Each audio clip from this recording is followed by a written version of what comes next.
All right, we're live. It was a very active day today, to say the very least, at NRG. We have some practice squad news for you. We also have some reaction to what DeMeco Ryans and Nick Caserio said. And they said a lot. They created a lot of headlines, most notably what they did and didn't have to say about Joe Mixon. Cody and I were both on the scene. It is SNL. Be sure to subscribe, right along. Well, what's your biggest takeaway from what we heard and what we saw today? Started with the 9 a.m. presser from Nick Caserio, and then the DeMeco Ryans press conference 2.5 hours later generated some headlines and local reaction as well.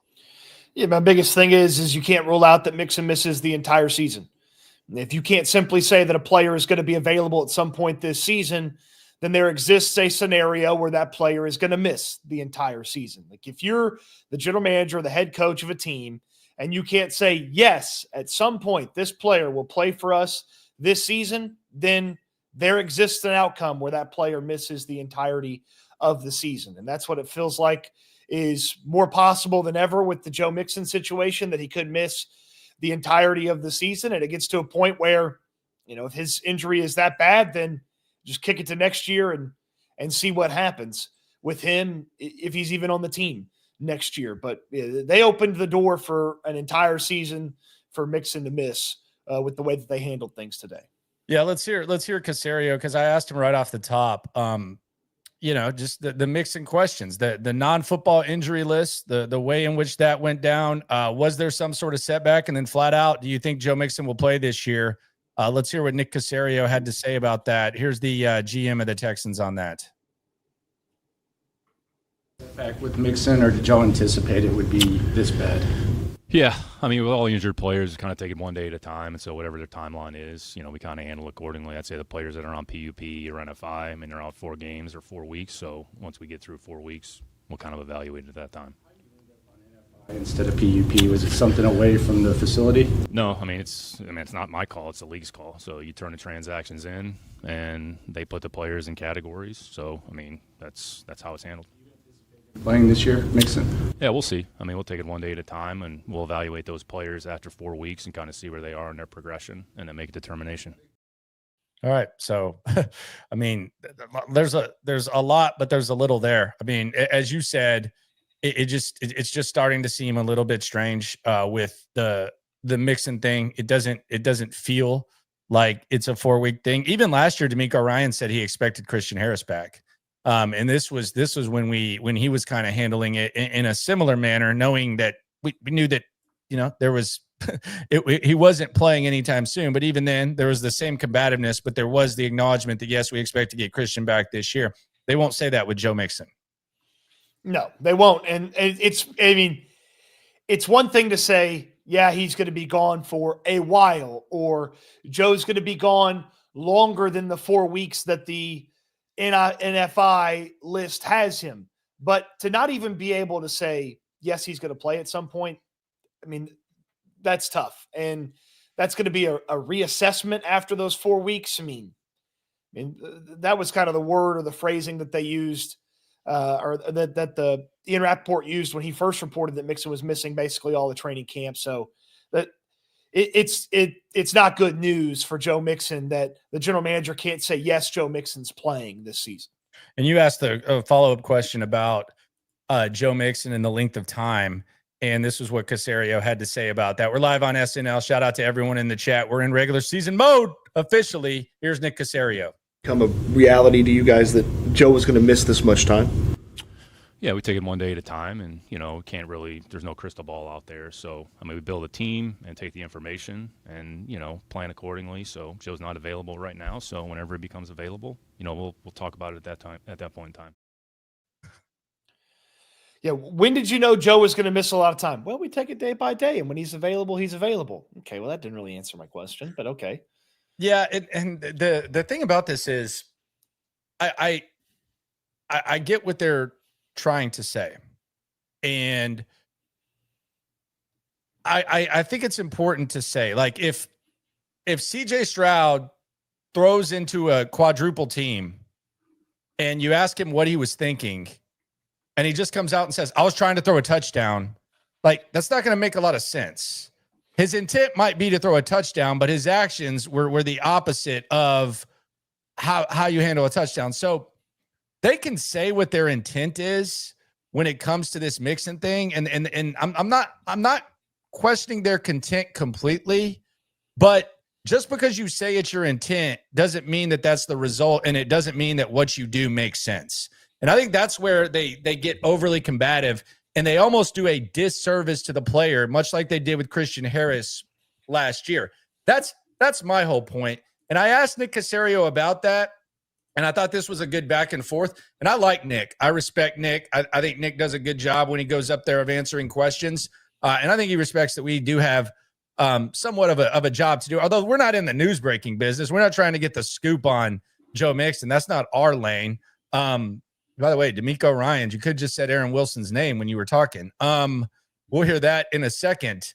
But here was my back and forth with Nick Caserio on like the intent of what they claim they're trying to do with the way they handle these things versus the actual result. I think you might enjoy this back and forth. From an organizational perspective, like handling injuries and information and stuff like that, what is the approach that you and DeMeco take when it comes to injury information and players and whatnot? Yeah, protect the players.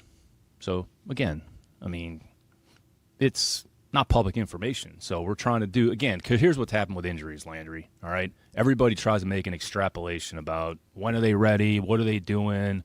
Well, you guys said it was this number of weeks, then it was early, then it was later. Like, there's no good solution. The solution is protect the players and look out for the best interest of the players. Take it one day at a time. Everybody's on a different timetable. Everybody's got a different process that they have to go through, and that's how we handle it. So, again, like, other teams may handle it differently. So we just do what we feel is in the best interest of the team and what's best for the players. And DeMeco has said this. He was a former player, so he obviously has a pretty good lens.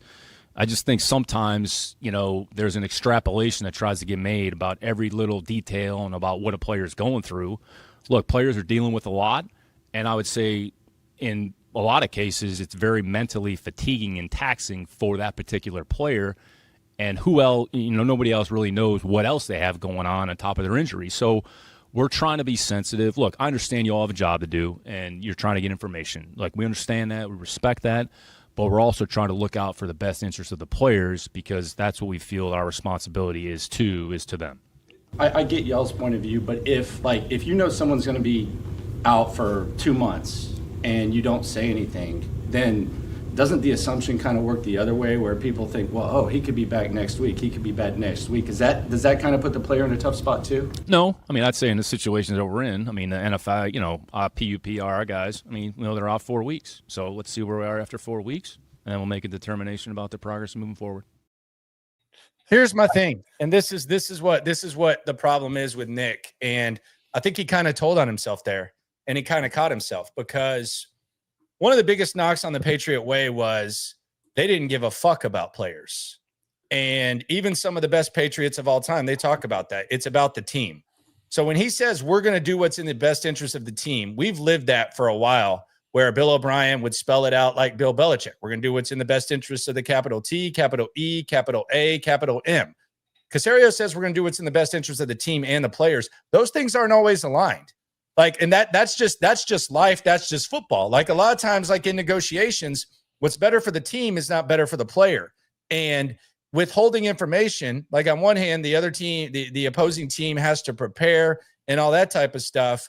And it's kind of like some gamesmanship, but while you know that the player's not going to play, you're still putting him out there for the sake of the team. So they don't necessarily align. So just because he says that's the intent doesn't mean it's the intent.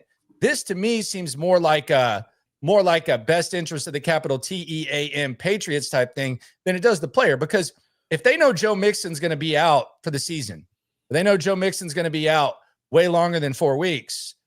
It might be doing y'all a favor. Say week 5 when you face the Baltimore Ravens, they don't know whether they're going to see Joe Mixon or not.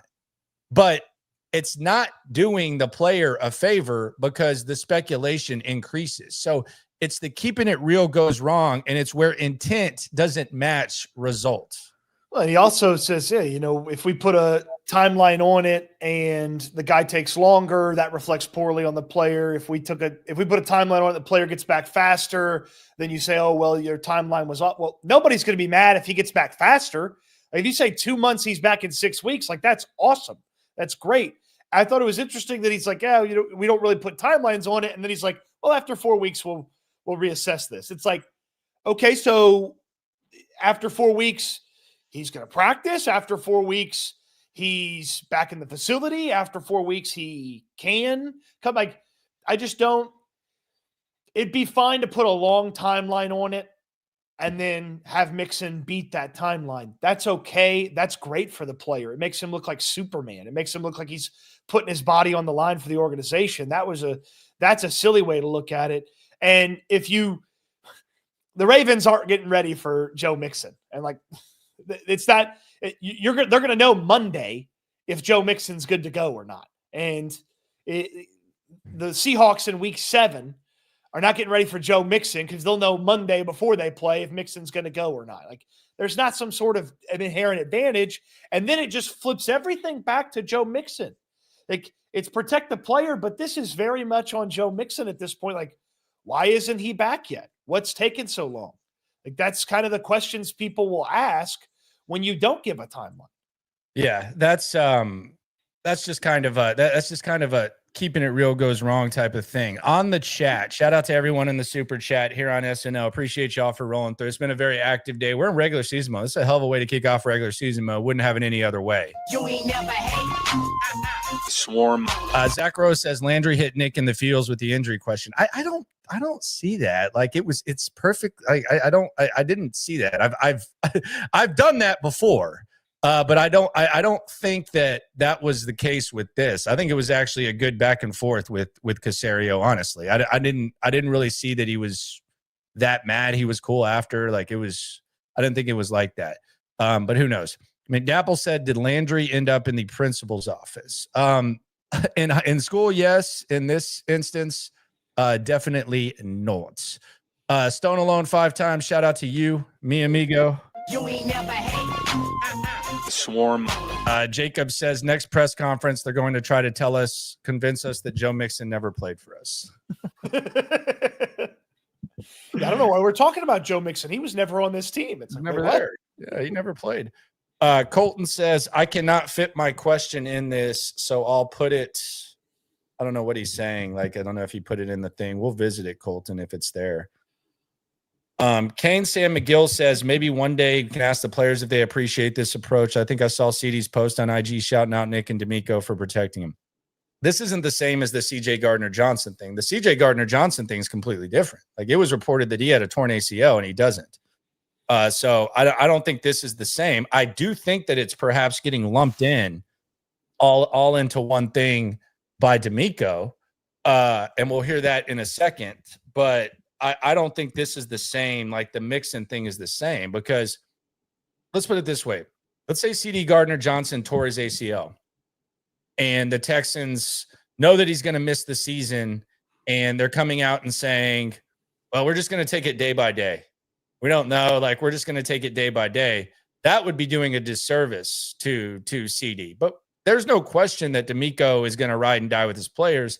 It's just sometimes the intent doesn't match things up. So I don't think this is the same thing as that. Colton, back to his question. Knowing now about Mixon and knowing they'd get Knoll, do you think they would go with Judkins or Henderson over Higgins? We were actually having this exact conversation today during breakfast, me and Cody.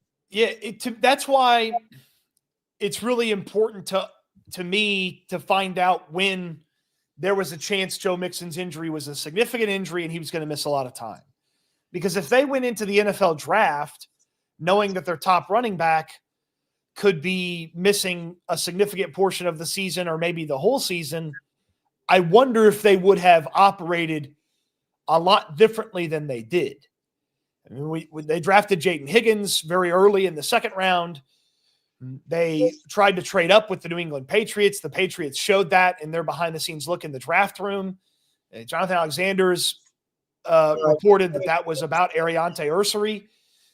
Obviously, Travion Henderson was the player that was drafted in that spot by the Patriots that the Texans tried to trade up to.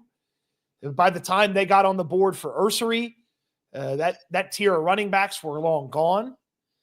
But they could have operated differently with the third-round picks in Noel and Jalen Smith, and they maybe could have operated differently with Higgins if they knew this was a long-term thing for Mixon ahead of the draft. But the timeline is one of the fuzziest things about this, because another element would be, okay, if after the draft they found out a little bit more about Joe Mixon, was there a different running back that they could have gone to instead of Nick Chubb? Should they have added more than just Nick Chubb?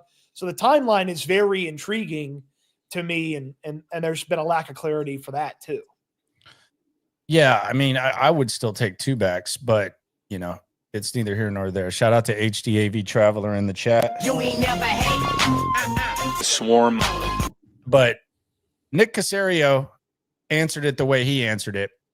The same question was kind of asked to DeMeco Ryans by DJ Bieneme of ESPN.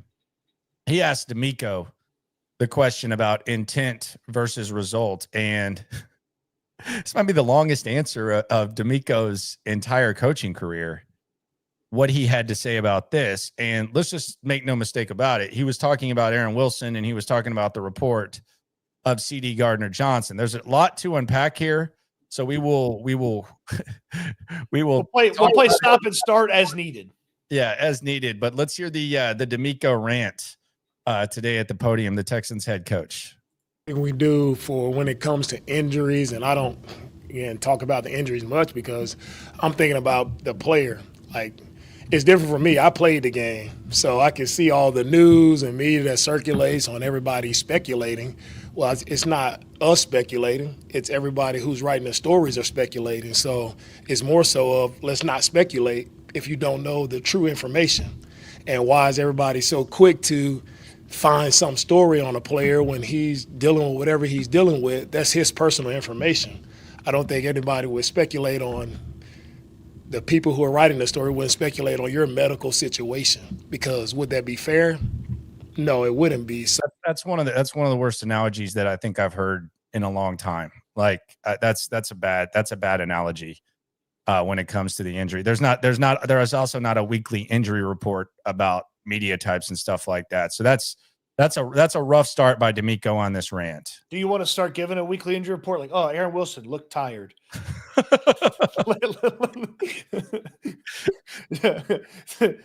DJ Bieneme active. Jonathan Alexander looks like he could use some caffeine. Yeah. Landry's looking bloated today after not looking bloated yesterday. Yeah. Perhaps hungover. Did not participate.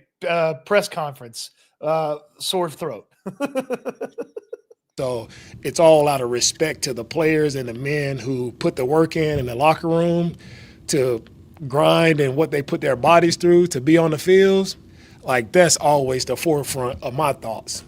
Everybody really doesn't care about our players in that manner. Everybody kind of just wants to write a story.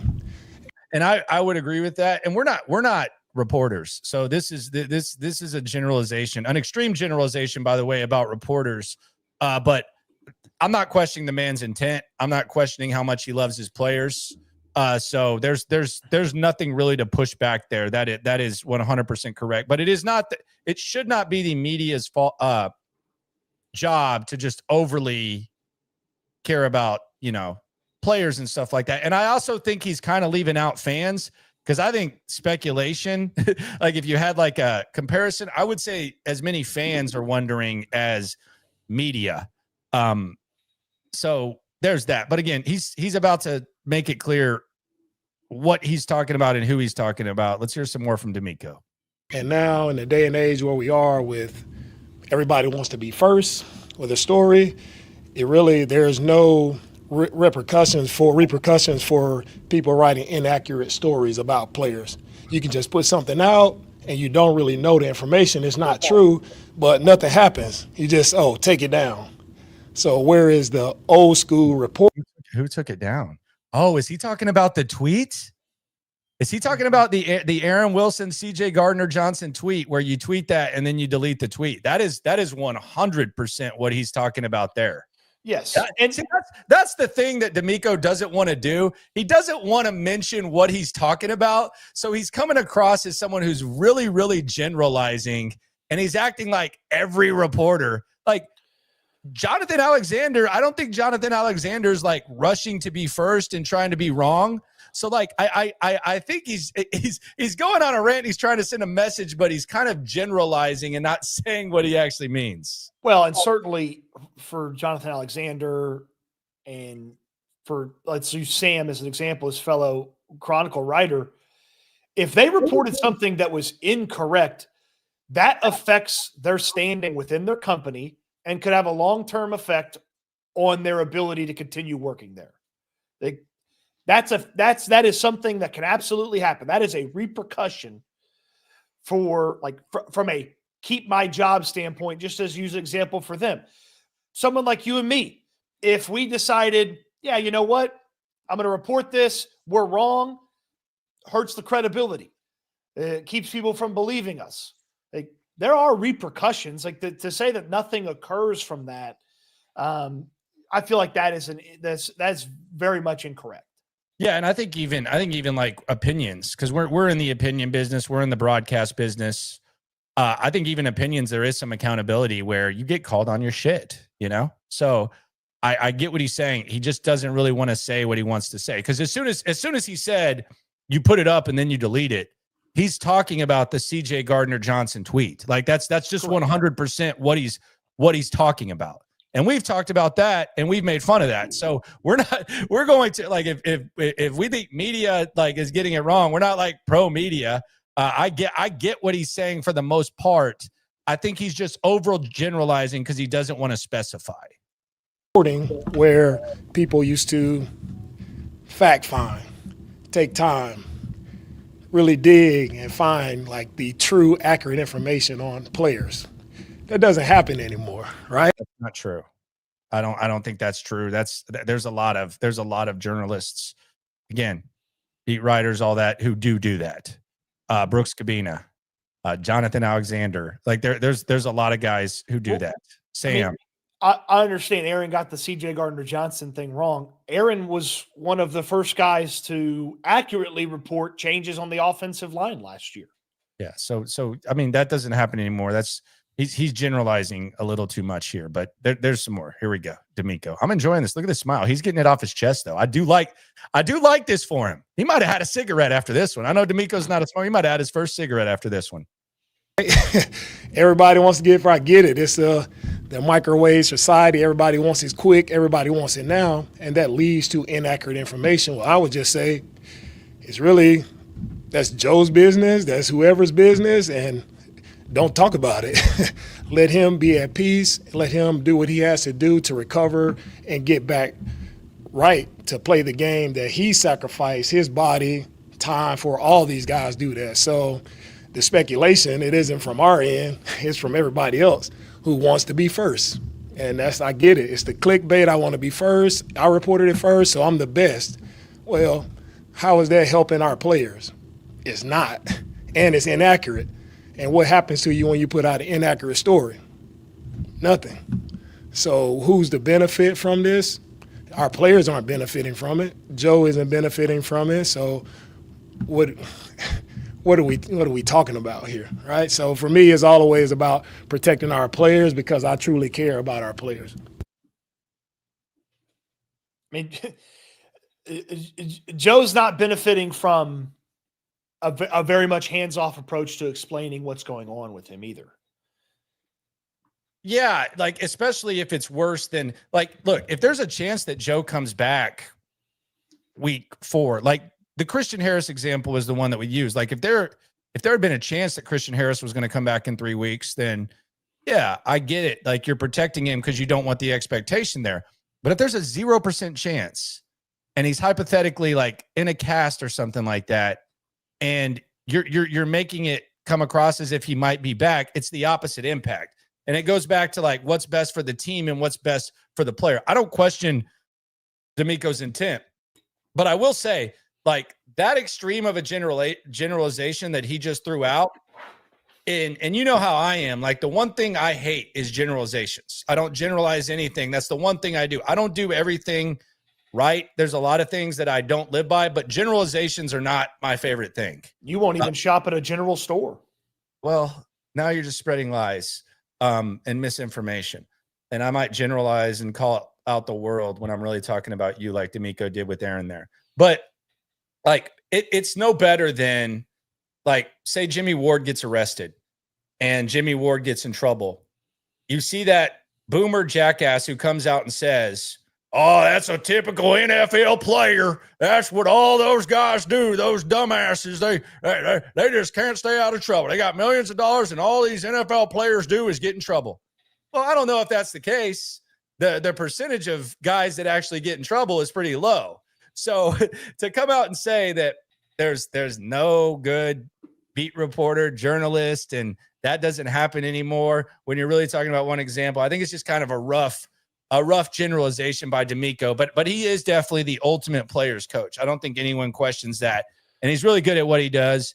And I just think this is more about protecting the team and the gamesmanship more so than the actual player. But I do know his players, all of them, would run through a wall for him. So I would also say too, and I think DeMeco Ryans is treading into intriguing waters when he says, hey, that's Joe's business. And he talks about, protecting the player.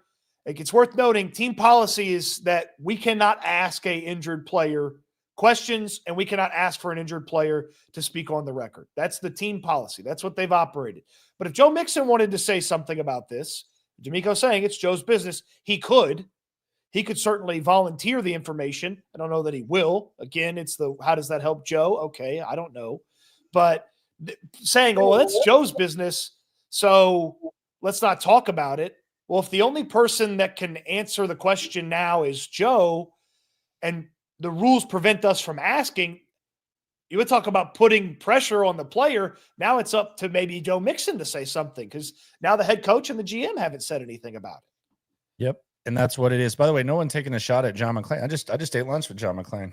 Me and my daughter went and ate lunch with the general, John McClain. So no shots here at Johnny. That was just the general basic boomer impersonation. And John McClain sometimes sounds like a general basic boomer, if we're being honest.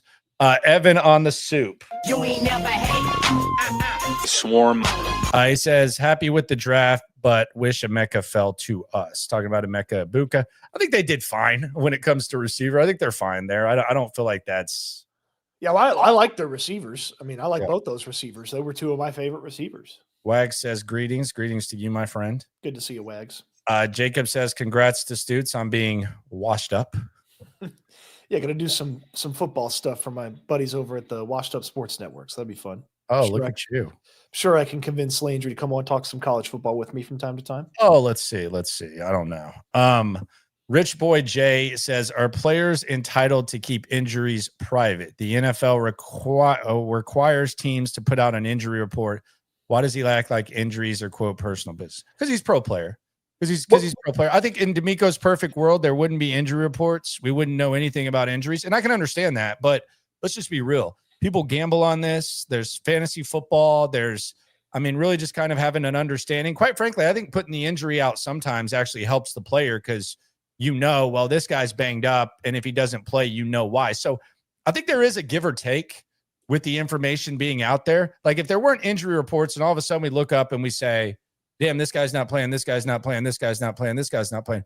The reality is the interest, the popularity, the money that comes in the NFL, it creates a lot of interest. And not all interest, not all opinions, not all speculation, not all reporters, not all players, not all coaches, not all organizations are going to be the way that maybe someone prefers it. So I get that. The personal information thing is just not really the way it goes. Also, if Rich Boy asked that question to, say, DeMeco or Nick Caserio, they would say, well, we've followed the rules and Joe's on the non-football injury list, and that's all we have to do. Like, they do not, with excitement, update injuries. at NRG Stadium. They do not, with excitement, reveal the injury report each week. Like that is like it. I'm sure pulling teeth around there. Yeah, they're not excited to put that out every week, and their response would be, "Well, we're following the rules. We've done everything that we have to do when it comes to Joe Mixon's situation. They've put him on the he's on the non-football injury list for the team right now. Like that's all they have to give you for Joe Mixon." Yeah. Also, Rick asked a good question. He said, "Has anyone even seen Joe Mixon? Is he in hiding?" The last time I saw Joe Mixon was on a Tank Dell Instagram post when Dell was in the training room from, I think it was middle of summer, early summer. It was Dell, Pierce, and Mixon all in the training room. That's the last time I've seen Joe Mixon. Like, I didn't see him. I didn't see him during camp, and I saw everybody else. So we even saw Trent Brown walking around in camp.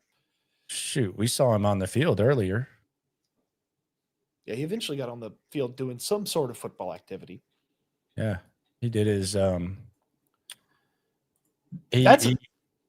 That's another element too. Like the two times that I've been able to see Joe Mixon have not been in the flesh. It's been on Tank Dell's Instagram and in a video recap of his football camp. Like that was it. Yep, that was it. Anything else to add on this Mixon thing? I think not ready anytime soon, and by anytime soon, we're talking perhaps beyond the 5 weeks. I mean, let's just like lay it out real quick. Like he can't practice until week 5. He's going to need more than 1 week of practice, even if he's healthy at the beginning of week 5, which seems far-fetched at this point. So in all likelihood, he's not playing week 5. They've got the bye week the next week. Starting, stopping doesn't feel like the approach that they need to take with him. So probably a week of practice, not playing in Seattle in week 7, and then maybe a week of practice playing in week 8 when the San Francisco 49ers were in town. That feels like a really good outcome when considering everything that they're dealing with now with the unknown. And of course, the worst case scenario is that Joe Mixon just never plays this year. Yeah, and you also just wonder, like, maybe there's a little bit more to the way that they're talking. Like, I don't know. Like, maybe there's something that will come out that will make some sort of sense. I like it. There's still no explanation as to why he's on the non-football injury list and why he wasn't on PUP. Right. Like there's no one has that information except for the organization and Joe Mixon. So, yeah.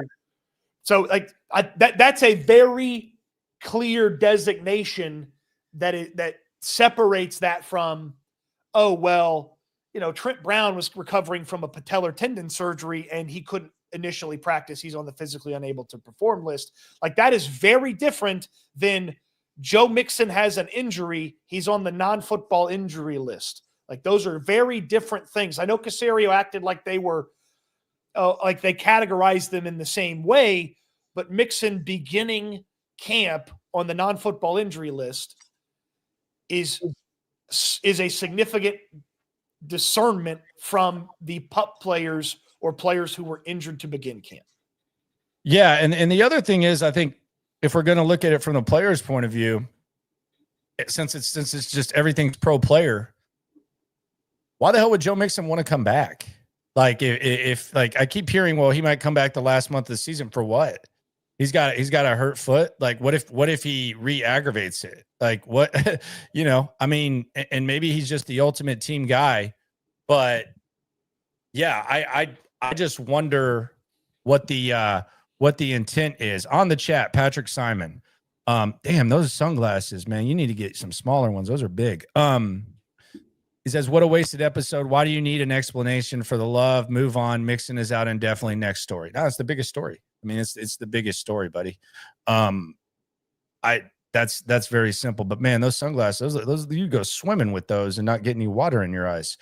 But yeah, I think from a Mixon perspective too, like, do you want to come back and push it, given the fact that you're 29? He has football left. Like, assuming that this is a normal foot injury, even the worst case scenario, he has some football left. Does Joe Mixon, from a player's perspective, does he want to rush back?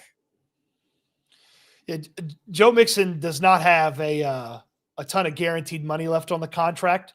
So, if he's on non-football injury list, they can go after his money. If he misses a whole year, they could recoup money from that. My answer to your question would be, why would you go for the money? And so maybe there's like a negotiation where it's like, hey, we're going to give you your full contract and you're going to come back. Sure. You could do it that way. I mean, you save $8 million if you cut Joe Mixon in the offseason. So if there's a conversation to be had that if he doesn't play this year, that he probably doesn't continue to play for the organization after this. You move on, you do something else with it. So, and then there's also like, and I know Mixon said a lot of the right things last year.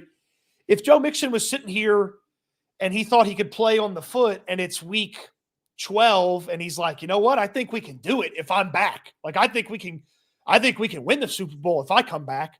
Maybe he would come back and he'd play and he'd put his body at risk, but it would be a tough decision for him to make where he is in his career to risk further years of his career for whatever he has this season. I do think that is something that the individual has to think about outside of the team. Like, I know it's 53 guys and Joe Mixon's got to worry about Joe Mixon.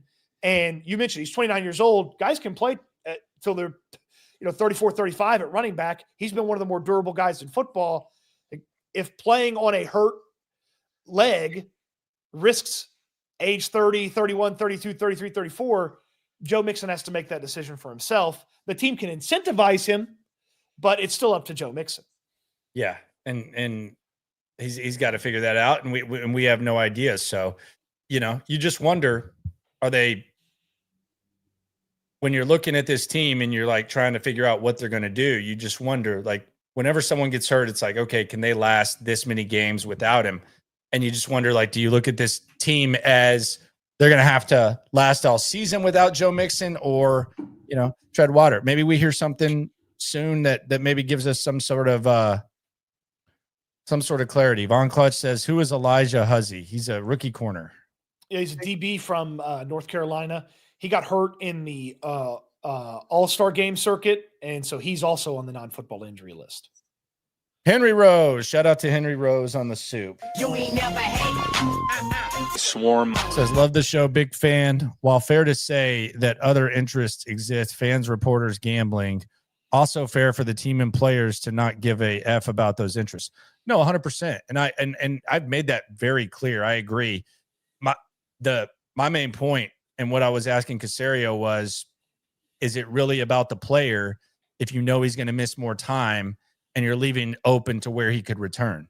That's the extreme, where if someone is really, really hurt and you're leaving it open, if that speculation bothers you so much, and it seems to with DeMeco Ryans, he seems kind of upset by it, then why would you even want to act like that's a possibility? I'm not sitting there saying, hey, this guy might be back in a week. We're going to say he's going to be back in a week. I understand that. I actually understand lying to me with a purpose. I get it.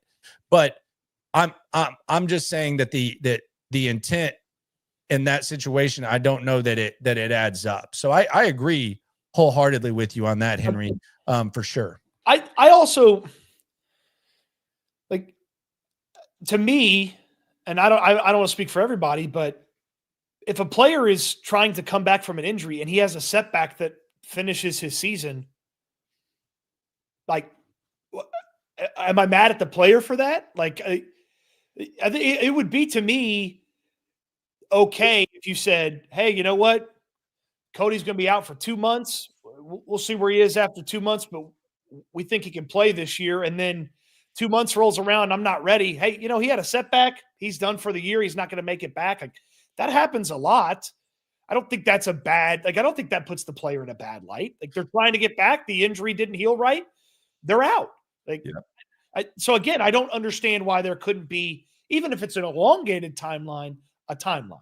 I also think it's a healthy approach that works for a lot of coaches. I think DeMeco kind of takes it on, the kind of bunker mentality when it comes to a football team where it's us against everyone else.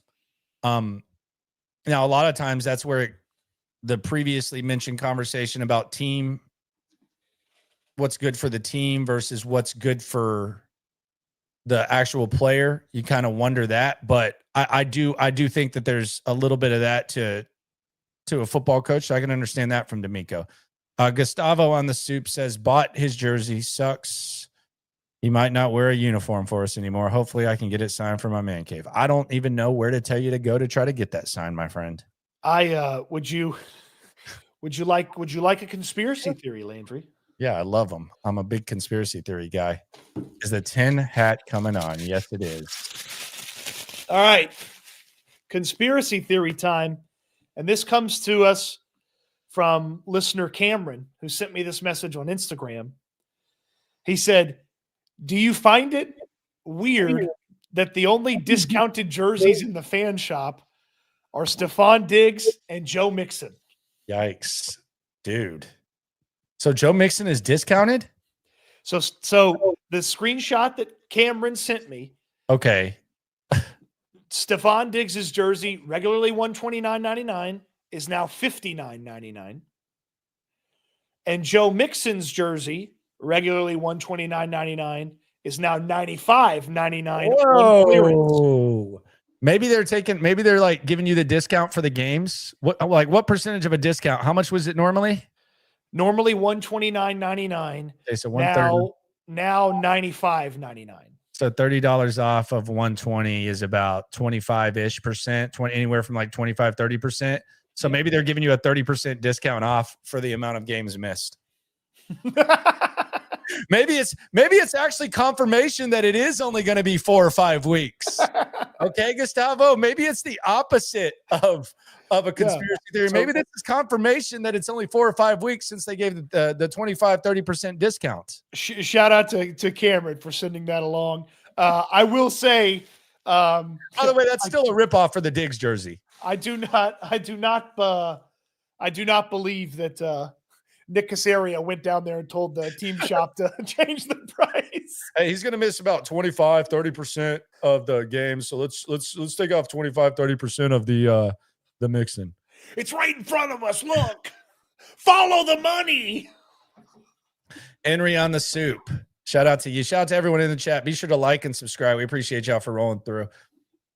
Henry says it's not like a player has come out yet and said that the way the team handled communication about their injury upset them, or that they didn't like the increased speculation as a result. Love you guys. Henry's not wrong. Like nobody's gone to the open locker room, had the reporter show up and say, yeah, the team kind of screwed me on this. Yeah. But somebody could have said something to them at some point behind closed doors and be like, I didn't really like how you said I was going to be back and I went back. And it may not have been something that occurred in Houston. It might have been something that they picked up from a previous time. But I just don't know that. I don't know that there's that many players that are like, man, the team kind of set me up for failure because they said I was going to be back and I wasn't back. This is a place where people want to be. Cacerio even mentioned that there's guys that would rather be on the practice squad than other people's squads. So, I mean, this is a place where players want to play for DeMeco, players want to play for Cacerio, understandably so. So, yeah, they don't have a bad reputation. They actually have a really good reputation in that area. So, yeah, I wouldn't expect anyone, maybe outside of like Steven Nelson, to come out and like say something too crazy about DeMeco and Cacerio. Montego, he says, does losing Mixon change our win-loss total for the season? I'm going to adjust how I would predict they're going to do based on that. I don't know that it changes in Vegas, but it changes for me. I think I'm still going to be in the 9-10 range because I just have so much. Because what happened at camp for me is I went into camp saying the defense was going to be elite, and I left camp even thinking the defense was better than I thought it was, which is crazy. Like, that. So I also think that Nick Caserio and the offensive line, while there's a lot of massive tests ahead for them, they did kind of pleasantly surprise with the way they looked. I still believe, and I said this early, I don't know that they're going to be able to run the ball, but we'll see if the square peg round hole rally cry actually exists. But I'm still going to be in the 9 or 10 range. But I do think that I do still think this is a team that's going to be close to where they were the last couple of years, and I think there's a lot of reason for optimism, and I think there's a lot of upside and a pretty high ceiling with this squad, with or without Joe Mixon. Yeah, if you thought they could do great things this year, that likely included Joe Mixon being a part of this team. So it would naturally have to adjust how you feel about their upcoming season, unless you're a big Nick Chubb guy, and I don't know if there's many of those guys left.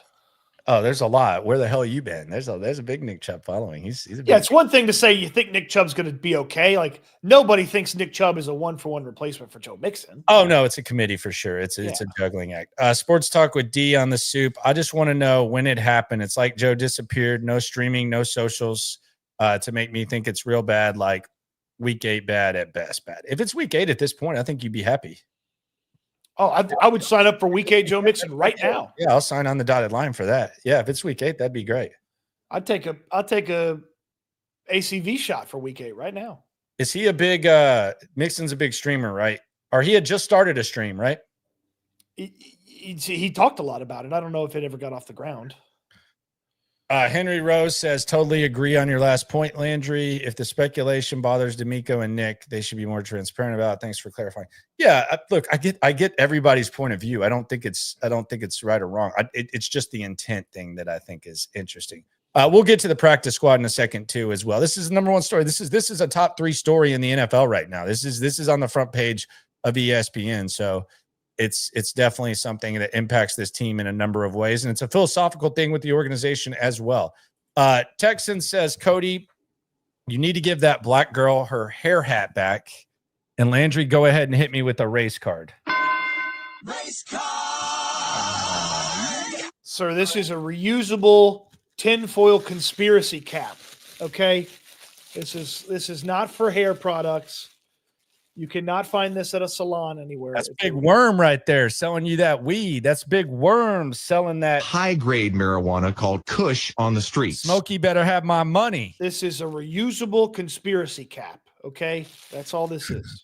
Derek says the idea that the media should not be asking for more information on Mixon is infuriating. Media equal fans.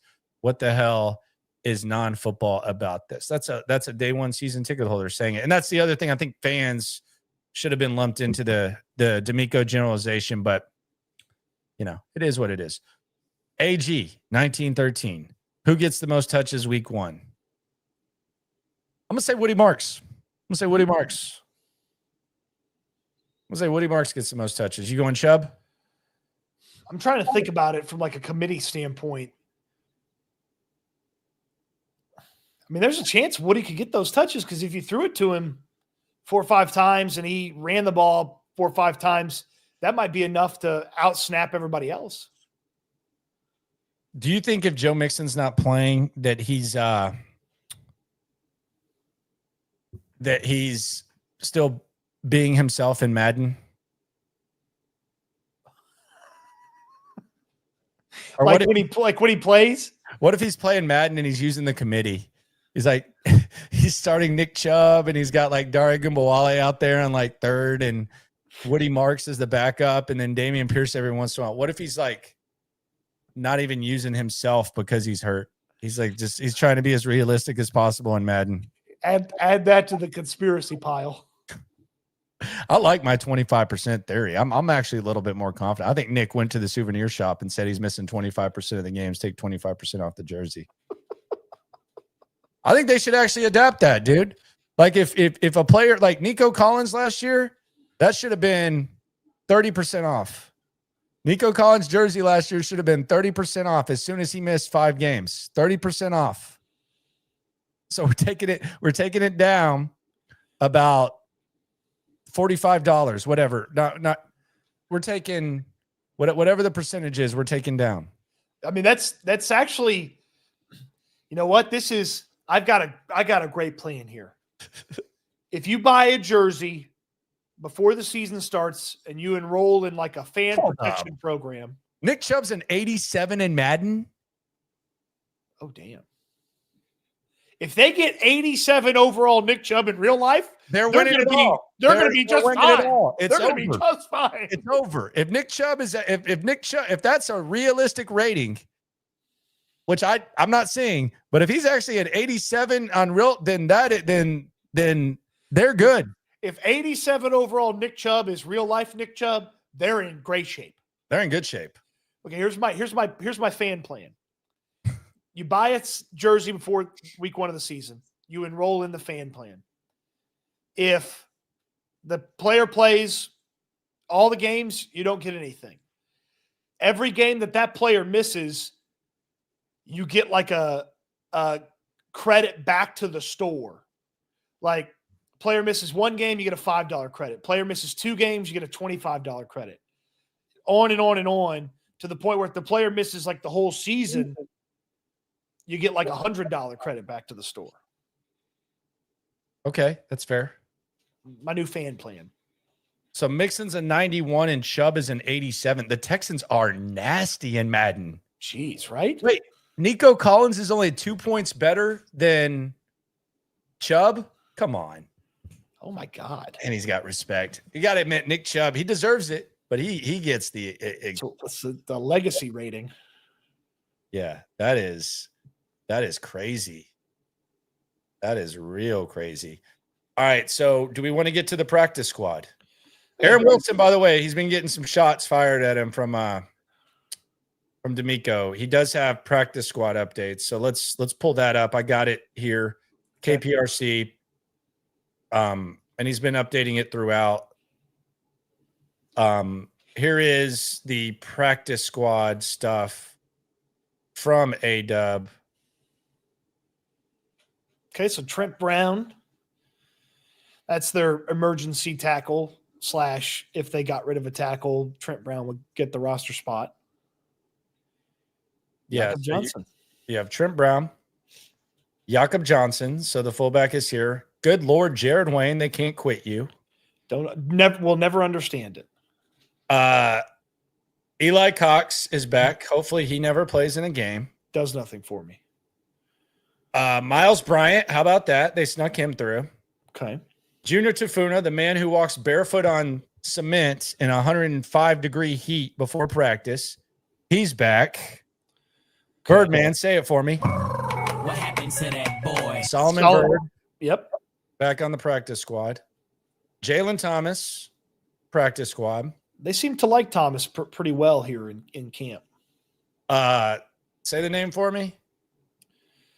Indabusi. I don't know how to say his first name. By the way, you could see some improvement from that guy. He might be all right. He does not count against the 16. He gets an exception. So he can be the 17th player on the practice squad because he's an international pathway player. Luke Lachey, practice squad. So there you go. Casey Osai, practice squad. And then Jackson Woodard, practice squad. So what's the total on those? The total is 1, 2, 3. Those are 3 guys with 4 years plus. So that's half of your 4 years plus, right? Yeah, they've got 4 of them by my count because they got Miles Bryant as well. So that's 1, 2, 3, 4, 5, 6, 7, 8, 9, 10, 11, 12. That's 12. He also has something here about Damon Arnett. He says Arnett hit rock bottom during his absence, blah, blah, blah. He's drawn interest, a second chance. Okay, so he says they're signing him to the practice squad. I just saw that. Go back up. Okay, so there you go, Damon Arnett. Okay, so there's 5 of the veterans that are allowed on the 16 or 17-man practice squad. So 5 of the 6 allowed are filled. So there And you then go. and then Harrison Bryant would make 6. So they have their 6 veterans. Is Harrison Bryant on the practice squad, or are they? That wasn't real clear by Jeremy Fowler. Like, there's a little bit more you got to do to it. He just said they're signing him, but he became a free agent because if you cut someone who's been in the league over 4 years, they become a free agent, and then they just signed it back. Was that just like a small savings? The way Aaron is talking about it is it's practice squad because he said the Texans are re-signing tight end Harrison Bryant, and then he quote tweeted himself, which is always a fun move, and said, have Harrison Bryant up for Texans' first game, which makes me think up from the practice squad is what he's saying. Yeah, and he said Jawar Jordan too, correct? Yes. So So they're getting pretty close to their 17 guys. Yeah, so it doesn't seem like it seems like if their goal was to release guys that they could get right back, then they achieve that goal. They've done a pretty good job then. Yeah, Have they? Can you think of somebody that they like lost? Did somebody go to? I thought I saw somebody go to the Vikings. I mean, there's 1,000 moves in the NFL today, so I don't. Sorry, I didn't grab every single one of them. Well, that's on you, man. On the soupy chat, Luis has a question. He asks, You ain't never hate. Swarm. sick and tired of this team never taking the running back position. Sirius should have drafted 2 RBs and not wide receivers. I think they did a good job at wide receiver. You know how I feel about the RBs. I think this is why Cody wants to know when they knew that the Mixon thing was serious. I would have drafted 2 backs. I'll draft 2 backs every year. Y'all know who I am. I'm a running back whore when it comes to the draft. Derek says Miko and Nick defensive because they mismanaged RB depth. I just think this is them. Yeah, they would do this with wide receiver if it was a wide receiver, and they did a damn good job transforming that wide receiver room. They did a damn good job transforming that wide receiver room from what it was at the end of last year to what it is now. Thank you, Arthur. Russ Yeast went to the Bengals. Okay, good for him. I liked Russ Yeast. He's a nasty mofo. He will probably get in a few fights with Jamar Chase in practice. There will be some trash talking. Yeah, he might try to punch an offensive lineman. Yeah, Russ. I like Russ Yeast, man. He was a nasty dude. I actually thought yesterday that there was a chance that he would be on the team once they got rid of Bryant and Mollett. I thought maybe there was a shot at that. The one thing I don't like hearing about the safety is, well, you got Jalen Petrie. He can just go back at safety. No, that's not what he does. Do you even DeMeco, bro? That's what I'm going to say to the next person. Next time they say Petrie could go back to safety, I'm like, do you even DeMeco, bro? Benched him his second year in the league. We got the dad joke from James Clancy. We knew this was coming. Can't wait to see him rise. Talking about Russ Yeast. Help yourself, James. I do wonder if we, 10 days out can already guess who the 2 promotions from the practice squad are. It feels like it. You think it's Bryant? Bryant. Well, I think it's the Bryant bros, Harrison and Miles. Yeah, I think Miles has a chance to play an extra game. By the way, today, podium season for your guy, Tommy Togiai. Tommy Togiai. I was a Tommy Togiai guy before it was cool to be a Tommy Togiai guy. You were a big Tommy Togiai guy, and now it seems like the cool thing to do. Yeah. And Dylan Horton and British Brooks. Apparently, British Brooks learned last year that he needed contacts, and it changed his life. So he had no idea. Imagine thinking that's just how stuff looks. Then he's like, oh, wow, look at this. Dude, that happens a lot in sports, though. The best ever was Jameis Winston. After a 30 interception season, was like, yeah, we got LASIK. Like, oh, did you? There's a lot of people that did that. There was that one of the Longhorns that was in the draft. Was that Baron Sorrell? I don't think it was Sorrell. I think it might have been someone else on the D-line, but they said they got some LASIK and it completely changed their life. So it happens. I don't see why. I mean, that should be an NIL just gold mine. LASIK. I also believe that there's there is a small reservation with getting it in case something goes wrong and then you can never play football again. Does LASIK go wrong? I'm scared of LASIK, but does it go wrong? I think it's gone wrong for some people before. Yeah. The Rhino on the soup says, I'm a British Brooks and Krispy Kreme guy. What does that mean? Oh, he likes British Brooks. I've given DeRhino a hard time. He almost tried fighting me and said that I lost a viewer when I said I didn't like Krispy Kreme. It was very offensive. Yeah. It was almost like I insulted a family member because I told DeRhino that my opinion, Krispy Kremes are the worst donuts in the world because they're just too much icing, and they taste like a mix between like a Little Debbie donut and like a fresh ass donut at a hole in the wall donut shop. You ever had Parlor donuts? Never heard of them. I don't like those voodoo donuts. Those are disgusting, man. They're so big and fat, and Then stuff all over 'em. you would hate Parlor donuts. Don't go there. Yeah, I'm not messing with that. I'm not messing with that. They just put in a Parlor donuts next to Kraft Pita. You know who has legit donuts? Herbs and Rye in Las Vegas. Oh, I've never gotten the donuts there. Yeah, it's their main dessert. Herbs and Rye, by the way, if you ever go to Vegas, half price steaks. They play old school hip hop the whole time. It would be a top 3 steak place in Houston, no doubt. But you can get like half price 24/7. Not very many people know about it. Happy hour. Their donuts off the chain. Good dessert. We to it. When does the AFC West show up in the rotation again? We got to get a live from Herbs and Rye on the Friday before the Texans and Raiders. I'm going to be in Vegas when the Titans take on the Raiders. That's during the Texans bye, so we decided to go to Vegas. So don't Is that an off the plane Herbs and Rye visit? I don't know, off the plane. For me, it would be, but I don't know if wifey loves it that much. But yeah, Herbs and Rye also has a enormous cocktail menu separated out by decade. It's huge, which is incredible. It's huge. Pause.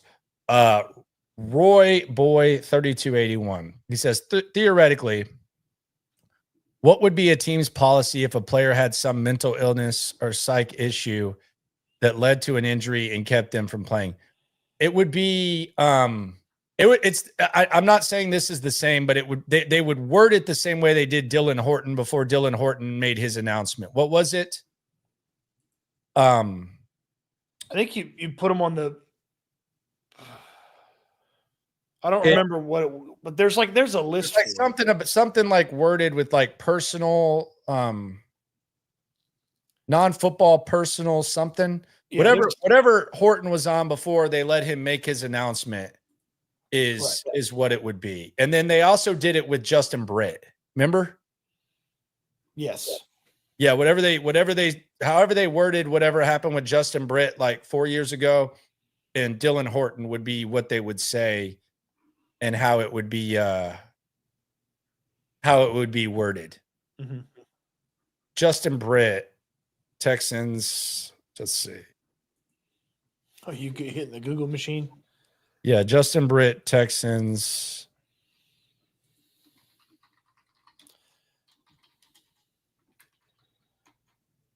Reserve non-football illness would be what it is. Go. Yeah, reserve / non-football illness is the list that would go on. So gotcha. Yeah, there you go. Patrick knew. Look at him. I think Patrick's a good Googler. Or he's just like a guy that should probably be applying to play Jeopardy. Justin Britt, who I think now is like a marathon runner. Yeah, he looked like a guy that might get skinny as hell once he leaves. We got on the soup. The great, the man from St. Louis, one of the best guards in the game, and I ain't talking about Chris Paul. You ain't never hate. Swarm. Matty Marr. When I went to Houston back when they played Detroit, I went to King Ranch Texas Kitchen, and it was amazing. I haven't been there. You need to go to Taste of Texas. Taste of Texas. I want to take when he gets here.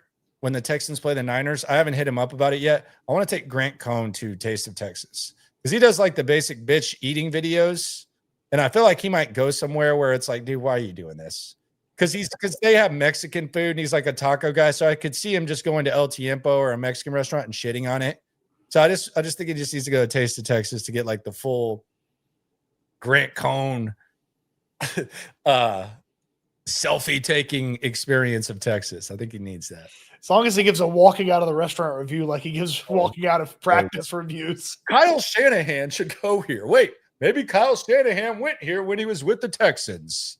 He had one the other day where he was just roasting the Niners for something, and walking right behind him was John Lynch. It was so funny. Crazy. All right. Anyway, we appreciate y'all for rolling through the Joe Mixon situation. There's more questions than there are answers. The practice squad, it went pretty perfect. I'll be honest, like the way that this practice squad shaped up, it went pretty perfect for them. Yeah. At what point Cacerio said, I think it was Cacerio that he said like they could have kept 65 guys if they wanted. Yeah. Like if the roster was that big, they wanted to keep 65. They pretty much did. They did a good job. Yeah, he always talks about it as like it's not a 53-man roster. You've got the practice squad. Yep. That is Cacerio Zihardo. Appreciate y'all for rolling through. Depth's not always on the roster was a big one today. Okay. Subscribe, like, ride along. By the way, he's on that coffee now. I think he might be addicted. Always remember when it comes to this, he might be out for a non-football injury with caffeine addiction. Nick Caserio, keep an eye on that. The coffee, he's always got a cup of coffee now. He just started drinking it a couple years ago. We got to look out for that. Always remember when it comes to this Texas stuff, we're all in it together. Eat good, sleep good, be good. We'll talk Texans again soon. Thanks for watching, everybody. By the way, how's your stomach from that apple cider vinegar? I feel great. How'd you feel this morning? I felt great. How'd you feel last night? I didn't feel great for like the first hour after the show was over. All right. Bye-bye. Bye.